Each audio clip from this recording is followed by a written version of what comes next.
When I'm putting together a wine dinner, my wife used to give me a hard time because I would come home with 5 bottles of wine and I'd say, honey, I'm working. And she'd say, that's not work. And yesterday I did 3 reds for an upcoming dinner. Open them all up and taste them. Make initial notes. Put it away for an hour or 2.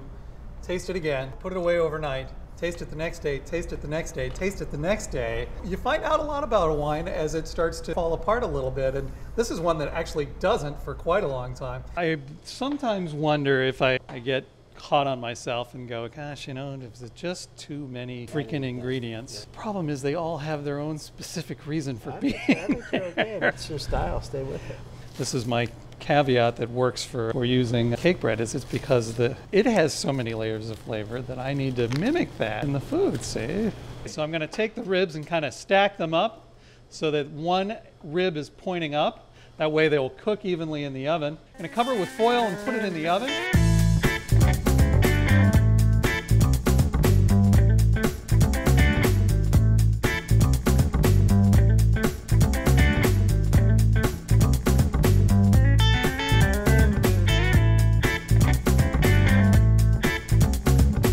To help mimic some of the flavors that I got in the wine. Marionberry, which is a blackberry that's specifically from Oregon. And I'm also using some black cherry. I'm going to add a half a teaspoon of cocoa powder.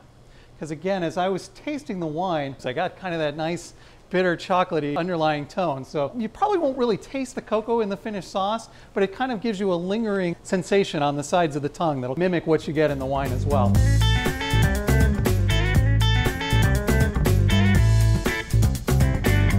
I'm going to roast these to bring out some of the natural sweetness. You just kind of want the outsides to get slightly caramelized and then the inside to be nice and tender. Anytime you put something in water, you're kind of stripping away some of its natural flavors. So by roasting it, you're intensifying the flavor and bringing out more of the natural sweetness. So that's kind of why I choose to do it in a dry method versus parboiling it.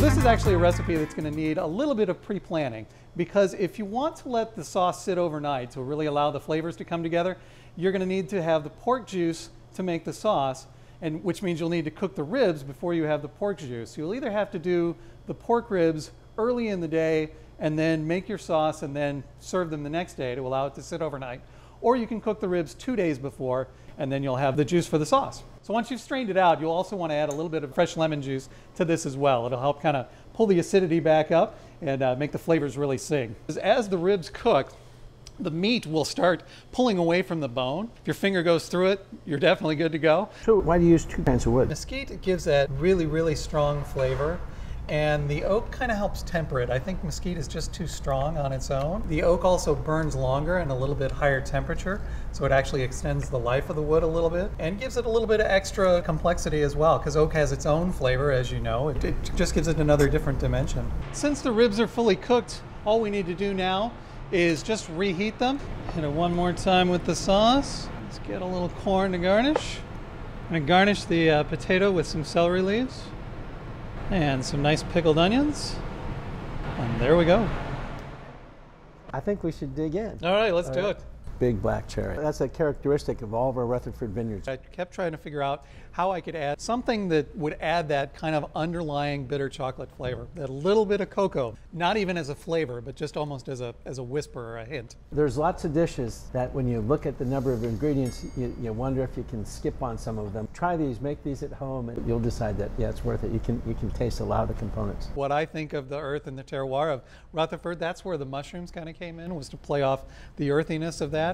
Thank you. Thank you so much. That's good.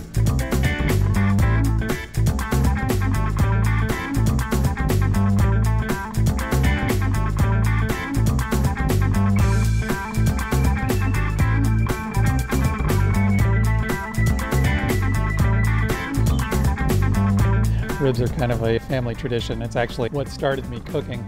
My father was a tremendous grill cook, and we would spend entire weekends by the barbecue just watching ribs smolder over a single briquette. Him typically with a half gallon of scotch, and me typically with a 12-pack of soda. And we would just, we'd stay up all night and talk and chat. Those are some of the fondest memories I have.